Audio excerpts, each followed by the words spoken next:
7 साल से लगातार देश के सबसे साफ शहर का खिताब जीतने वाले इंदौर में अब भीख मांगना और भीख देना दोनों अपराध हैं।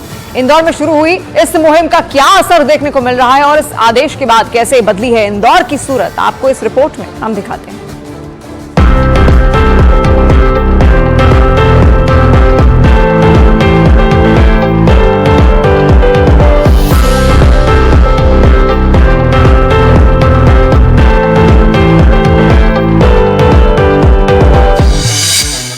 बदलते इंदौर की सबसे नई तस्वीर।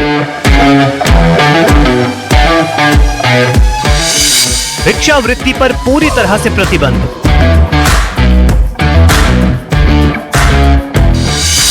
इंदौर की सड़कों पर अब नहीं दिखते भिखारी।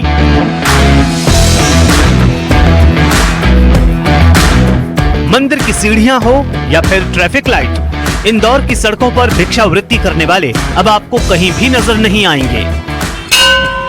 इंदौर के मरी माता पर ये गणेश जी का मंदिर है।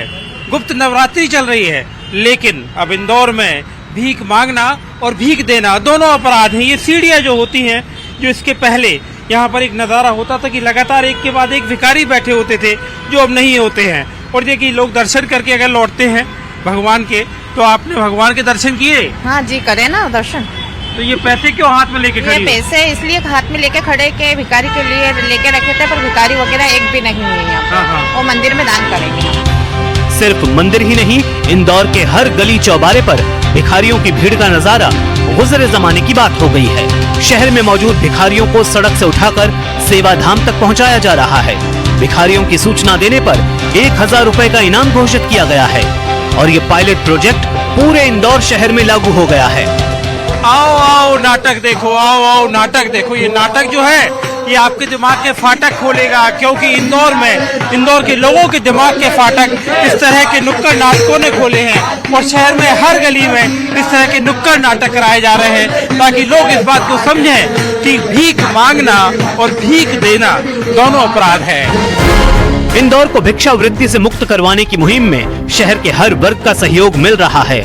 भिक्षा नहीं, शिक्षा 2 का पाठ पढ़ाने के लिए स्वच्छता की ब्रांड एम्बेसडर मालवी भाभी भी मैदान में हैं और सोशल मीडिया में सेलिब्रिटी बन चुके इंदौर के break dancer traffic constable Ranjit भी अनूठे तरीके से शहर को भिक्षावृत्ति से मुक्त कराने की मुहिम का हिस्सा बने हैं। पॉप आइकन माइकल जैक्सन का जो मून वॉक है, वो इस वक्त यहाँ पर ट्रैफिक पुलिस के जो रंजीत सिंह है इंदौर में, यहाँ के एक तरह से आप कह सकते हैं सेलिब्रिटी है।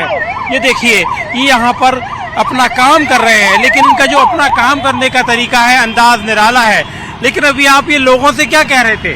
मैं ये कह रहा था कि इंदौर में भिक्षावृत्ति पे जो प्रशासन ने काम करना शुरू स्टार्ट किया है, महिला विकास ने जो काम किया है, ये बहुत अच्छा है। हम सबसे लोगों से अपील कर रहे थे कि लोगों को रोड पे भिक्षा ना दें, क्योंकि भिक्षा देने वाले जो मांगने वाले जो लोग हैं, वो रोड पे बार बार आ रहे हैं, जिसकी वजह से रोड एक्सीडेंट बढ़ रहे हैं। तो हम लोगों से अपील कर रहे थे कि लोगों को रोड पे भिक्षा ना दें, और ऐसा कोई भी न्यूसेंस फैलाया जा रहा है, ऐसे कोई भी लोग आपको परेशान करते हैं, तो जो हमारा हेल्पलाइन नंबर है उस पर कॉल करें और लोगों को शिकायत करें। और अगर आप ऐसा करते हैं तो आपको इनाम के स्वरूप 1000 रुपये का प्रशासन के द्वारा सम्मानित भी किया जा रहा है। इंदौर की सड़कों पर जगह जगह पोस्टर लगे हैं, जिनमें भिक्षावृत्ति की सूचना देने वाले को 1000 रुपए का इनाम देने का ऐलान किया गया है और इंदौर के कलेक्टर आशीष सिंह अब तक कई लोगों को 1000 रुपए का इनाम दे चुके हैं। पूरी तरीके से जीरो टॉलरेंस के साथ में एक भी ऐसा व्यक्ति जो भिक्षावृत्ति में शामिल हो, जब तक है तब तक हमारा ये बैटल अगेंस्ट जो बेगर्स है वो चलता रहेगा, बेगिंग चलता रहेगा। और हम लोग लगभग इसमें कामयाब हो चुके हैं। अगर कई सारे लोग जो आए हैं, जब उन्होंने घूम के यहाँ पर देखा है, तो बहुत मुश्किल से इक्का दुक्का लोग पूरे शहर में, इतने बड़े शहर में दिखते हैं। कुल मिलाकर इंदौर शहर को भिक्षावृत्ति से मुक्त करवाने की मुहिम रंग लाती दिखाई दे रही है। हालांकि इंदौर में शुरू की गई इस मुहिम को लेकर कुछ लोगों ने आपत्ति भी दर्ज कराई है। आपत्ति इस बात पर कि किसी जरूरतमंद की मदद करने वाले अपराधी कैसे हो सकता है और भिक्षावृत्ति करने वाले जिन लोगों को सड़क से हटाया जा रहा है, उनके भविष्य को बेहतर बनाने के लिए सरकार की क्या योजना है।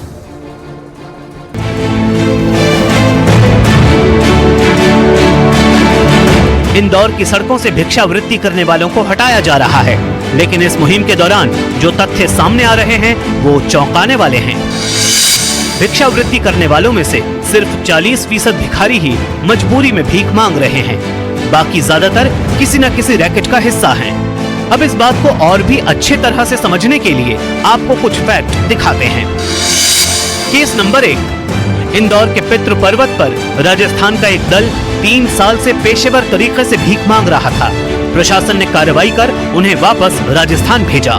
केस नंबर 2, राजस्थान का ही एक और दल जो इंदौर में शिवाजी वाटिका से लेकर सत्संग चौराहे के बीच भीख मांगता था, उन्हें बस में बैठाकर वापस भेजा गया। इंदौर कलेक्टर आशीष सिंह के मुताबिक इस मुहिम का मकसद असली भिखारियों की मदद करना और नकली भिखारियों का भंडाफोड़ करना है। जब 1 साल तक हम लोगों ने बहुत अवेयरनेस किया, सारी चीजें जो पूरी प्रक्रिया का पालन किया, उसके बाद हमें लगा कि हम लोग इस लेवल पर पहुंच गए हैं कि अब केवल और केवल ऐसे लोग ही बचे हैं जो पूरी तरीके से समझाने के बाद भी नहीं मान रहे हैं। तो हम लोगों ने एक प्रतिबंधात्मक आदेश निकाला जिसमें जो भिक्षा मांगना ये तो अपराध है ही, लेकिन इसके साथ साथ भिक्षा देना भी कहीं न कहीं भिक्षावृत्ति को प्रोत्साहित करता है, अपराध की श्रेणी में आता है।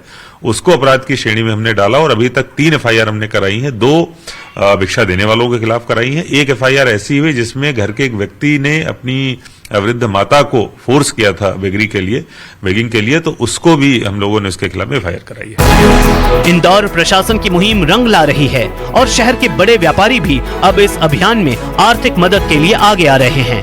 शहर को सुंदर बनाने की कहानी की एक शानदार किरदार छन्नू बाई भी हैं।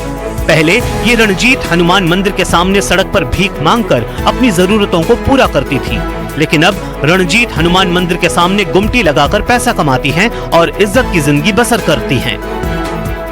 अच्छा फायदा है बाबूजी हमारा तो, और अच्छा भी लग रहा है हमको। कोई चिल्लाते थे, कोई डांटते थे, मांगने जाते थे तो देते 1 रुपये और 10 बात सुनाते थे। अब अच्छा लग रहा है। कोई भी मुहिम हो, जब तक लोगों की भागीदारी न हो तब तक पूरी नहीं हो सकती। देखिए इंदौर में अगर भीख के खिलाफ इन लोगों ने मुहिम चलाई तो उसके लिए सारे शहर के लोग, स्कूल के बच्चे, कॉलेज के बच्चे, ये सब मिलके मुहिम चला रहे हैं। भिक्षा नहीं, शिक्षा दें।